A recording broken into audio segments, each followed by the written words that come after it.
For decades, there's been debate over what the correct attendance was for Wrestlemania III at the Pontiac Silverdome on March 29, 1987. The WWF famously announced that night in the ring, and has celebrated ever since, that the attendance was 93,173. The Wrestling Observer newsletter first reported in its November 14, 1994 issue that Wrestlemania III's total attendance was actually about 78,000. The capacity for football games in the now demolished Silverdome was widely reported to be just over 80,000.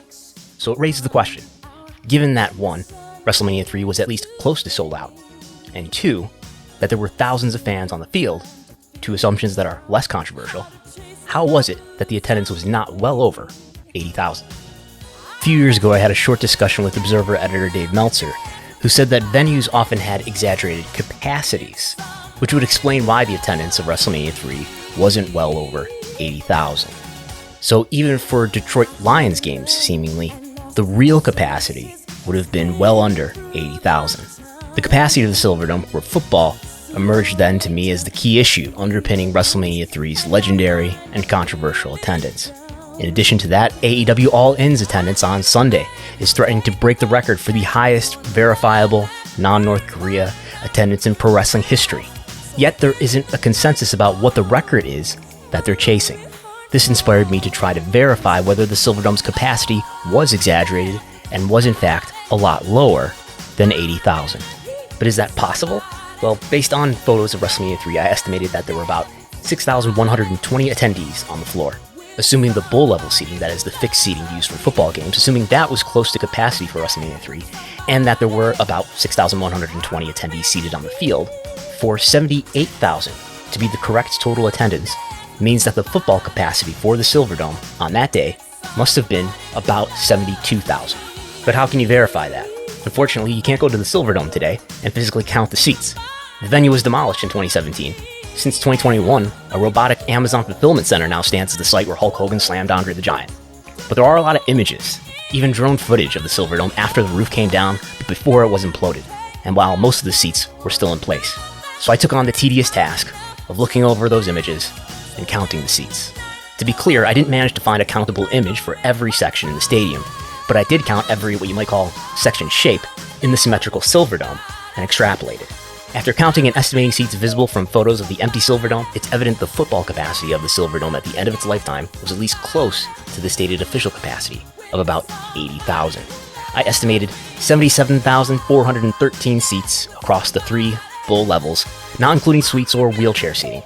I'm unaware of information that would suggest the capacity of the Silverdome increased at any time after March 29, 1987.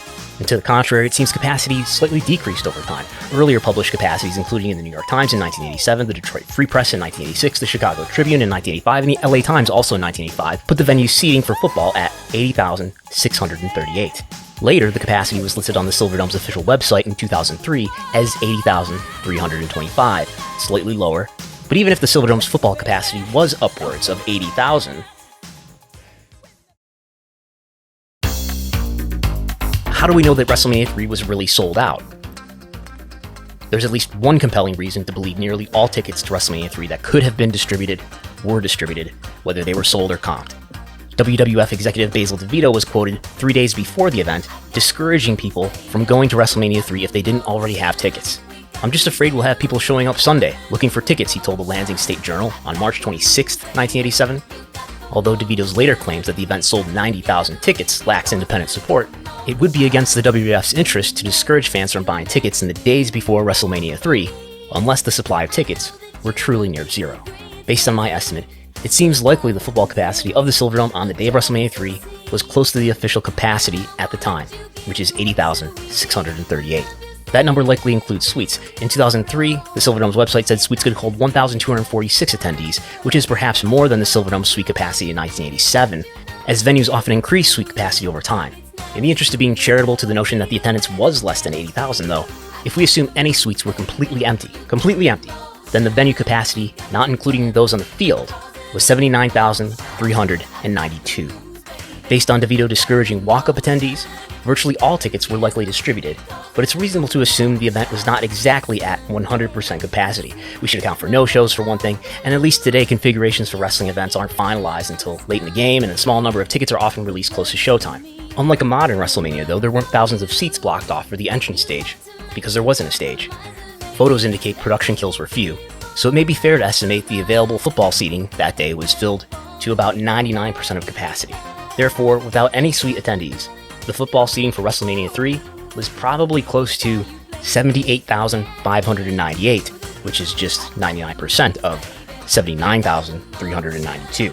Adding 6,120 floor seats allows us to conclude that the total attendance of WrestleMania III was somewhere around 84,718. And maybe that number is a little low because it assumes that there were 0 attendees in suites. To be clear though, I don't see any reason to believe that the attendance was close to the 93,173 that was announced. As for paid attendance, if about 10% of the attendees had free tickets, which is around the average range of today's WWE events and may or may not be aggressive for 1987, then about 76,000, that's 90% of 84,700, about 76,000 tickets were sold for WrestleMania III. And that number isn't far off from the Wrestling Observer newsletter's report that paid attendance was 75,800. But it's hard to be confident, and if the comp rate was about 3%, as is implied by the difference between the Observer's total and paid attendance ratio, then the paid attendance might have been more like 82,000. According to Meltzer, the 78,000 number is attributed to former live events executive for both the WWF and WCW, the late Zane Breslov, who was the local promoter for WrestleMania III. Meltzer says Breslov confirmed the 78,000 number publicly on Mike Tenay's radio show some years before his passing in 2003. So why the difference then?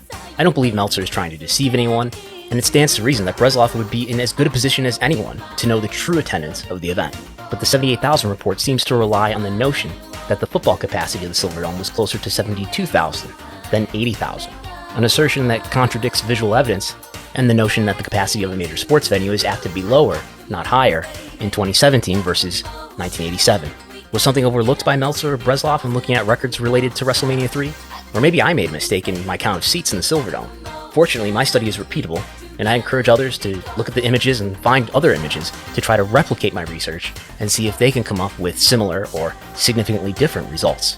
And when it comes to all in, what is the bar that the AEW event at Wembley Stadium would have to clear to achieve the highest verifiable total attendance, excluding Collision in Korea, in pro wrestling history? I think the answer is around 85,000, set by WrestleMania III. For All In to set a new record for paid attendance, WrestleMania 32 likely sold around 80,000 tickets in 2016, and certainly in the range of 74,000 to 86,000 tickets sold, based on WWE's own disclosures. And I can believe paid attendance for WrestleMania 3 was anywhere between 75,800 and a little over 82,000. So that's it.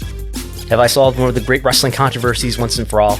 Or have I made some obvious and crucial error? You can find the written article version of this story on Wrestlenomics.com, the link in the description, and do your own research, count those seats up, and let me know how it goes.